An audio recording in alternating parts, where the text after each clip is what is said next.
watched it. I watched it. I watched it. Yeah, what? What show? I watched the PBA. Watch it? Anong watch it? Tanga ka? I watched na. Oh, sige. I watch it, past tense, watch it. I watch it. Oh, silent reading, watch it. I watched. Yeah, I watch it. The Philippine Basketball Association. Tapos, ilis yung mga ano. Yung mga katabi mo. Yung mga player. Ah, sige, huwag kang managalo. Hey, Errol. Paano? Tapos, oh, really? Ano ba sagot mo? Lahat sila, really? Ano mo sabi sa'yo? Hindi ko alam. Basta, hindi nila. Tapos sasagot mo, oh really? Paano kung minumura ka na, oh really pa rin? Alam mo, sana naging tanga na lang tayo, no? Para naiintindihan natin siya. Hindi, to tell you honestly, ladies and gentlemen, Errol was a graduate of Hindi nga, oo. So, college! Ate, sinabi niya sa akin kanina lang. Totoo? Ano lang ako, hindi yung ano ko lang. Meron akong F and feed efficiency. F and P. F and P. F tsaka P. Yun lang naman yung problem sum. Pero I can't handle it. So where did you graduate? Where did you graduate? I was graduated. I am graduate. What? Sige, tuloy mo, kaya mo yan. Just choose among the parentheses. I graduated. I was graduate. Where I graduate? Oh, did I graduate? Sige, tuloy mo. Oo. Why I graduate? Bakit siya maglaban? Ano yung naka-graduate sa UST? Oh, puta Diba ka alam UST. ko nung nag-yapo ako puntang Di ba? Hindi pwede to. Ako pumagsak ako sa nursing kasi quota course yung in-exam ko dun eh. Mahirap din sa inyo, nursing eh. O sa'yo ano ba? Amascom. Kaya ko lang naman ang quota course yung Mascom tsaka nursing. What is that kind of course?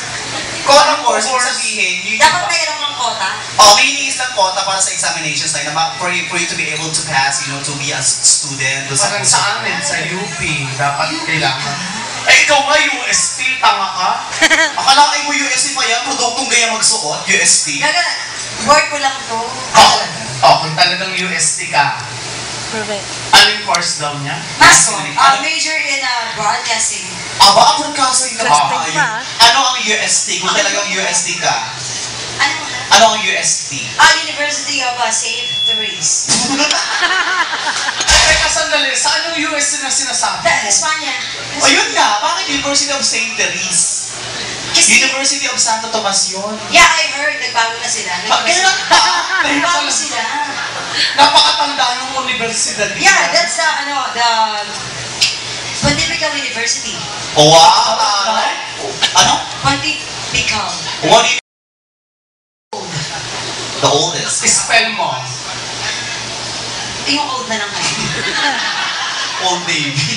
Yung old na lang. Talagang, Pero alam niya, no? kung talagang sa UST ka, Mascom, anong building ka doon? Yan. Lapit sa gate. Ano mo malapit? Marami kasing gate doon. Meron kasing gate sa likod ng simbahan. May gate dito sa may... Guardia ka? Anong malapit sa gate? Tama ka? Garden, gogo, hindi. Guardhouse. Kasi ang malapit dito, pag sa Governor Forbes ka dumaan, katabi ng ospital, ang gate doon, basta ganun sa education building. Saan ka dyan? Dito, so di ba, Espanya ganyan. Pakatapos. Tapos may LCD dyan ngayon, may TV. Pakatapos. Saka where do you drive yung may LCD?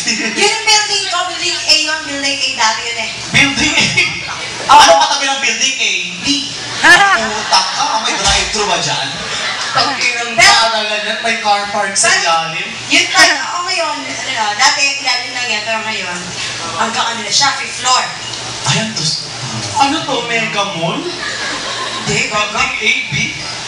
At saka, Alam mo naman, building A tapos D agad? kaya naman narinig na nagbago na ng pangalan ng UST. Yung mga mga kabatch ko, nag-text sa akin. Sino ba kabatch mo? Mayroon din ang mga kabatch, mga doctors. Sino ba? Dr. Rosella Santos. Puta ka, naging bayani na yung kabatch mo, ikaw hindi ka ba So, ang tanda mo na pala. Hello, ako kaya bayanan po ako. Ikaw, kung talagang taga-UST ka, anong tawag sa inyo? UST yan. Di ba Tomasya? Nagbago na nga sila. Kailan pa uli?